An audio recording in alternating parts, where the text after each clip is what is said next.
I'm waiting for my mama. My name is Eloisa Isabela Martinez, and I am 8 years old. Today, my mama and me were going to Walmart to buy me a Hannah Montana backpack. I'm in the 2nd grade at J. Moss Elementary, and I'm getting a new backpack. But a policeman stopped our car. Over the last 2 years, Middle Tennessee has turned into a terrifying place for many of our immigrant friends and neighbors.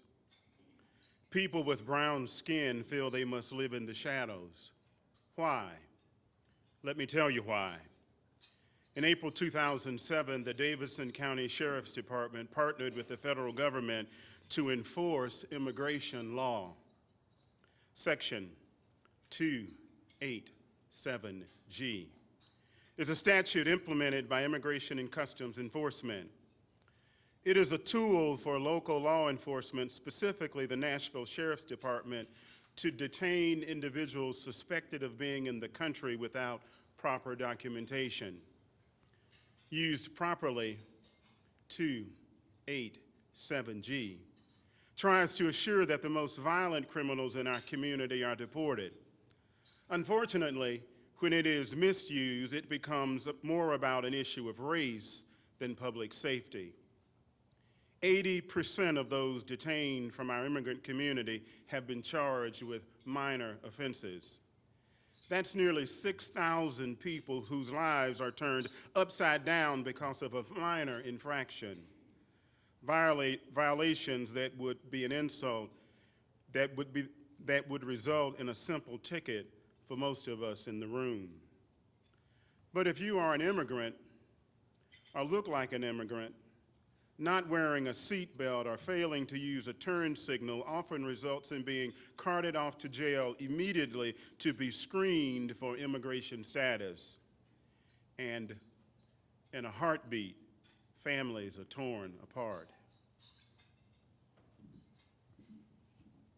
He asked Mama for her license. She said she didn't have one because I don't know why. She just doesn't. She drives good, though. She looks all around when she's driving. She makes sure we're obeying all the laws. She talks to me about that. She always puts her seatbelts on and uses her signals. That's how I know she's a good driver. Here in our community, nearly 8 families a day, most with innocent American children like Eloisa, are affected by 287G. These are our neighbors, our coworkers, children in our schools, the people standing with us in the grocery line. These are families who live with fear every day. And most of us look the other way. Maybe we're not even aware of the problem. Nevertheless, we do nothing.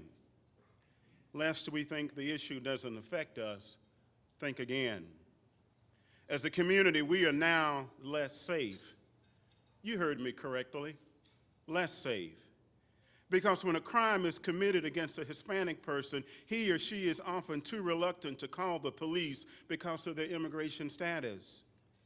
Even if they are here legally, they live in a community where there is a constant fear that friends and neighbors can be immediately arrested and deported.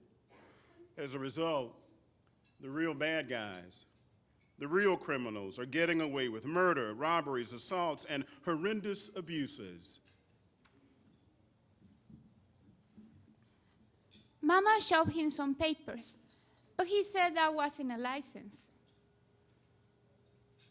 He made her call my neighbor, Miss Mallory, to come to get me. Mama was so scared. She told me to be brave, and I could tell she was trying to be brave. I had to wait a long time in the backseat of the car until Miss Mallory came. It was hard. And Mama was crying.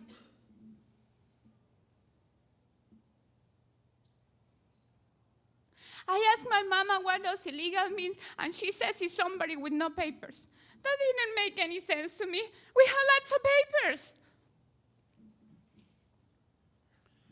The issue is not about paper. It's about how some immigration laws have failed in their effectiveness. It's about a system that needs to be overhauled to reflect today's economic and humanitarian realities.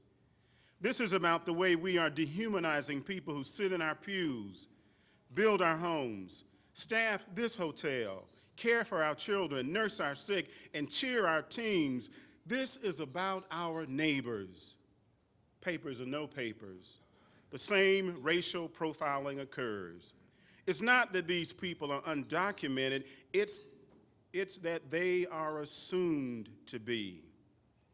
And that leaves an entire community feeling persecuted, ill-treated, and hunted. Understand that not having proper immigration papers is a civil offense and requires accountability and enforcement. But there's got to be a better way than what we're doing now. Can you believe that Hispanic people have been arrested for fishing without a license? One individual was doing nothing more than drinking chocolate milk outside his place of employment. He was detained. And meanwhile, his severely ill son was waiting for the father who never came home. And the reality is that many people in Middle Tennessee face the injustice of driving while Hispanic. 287G is simply not working, but there are other solutions.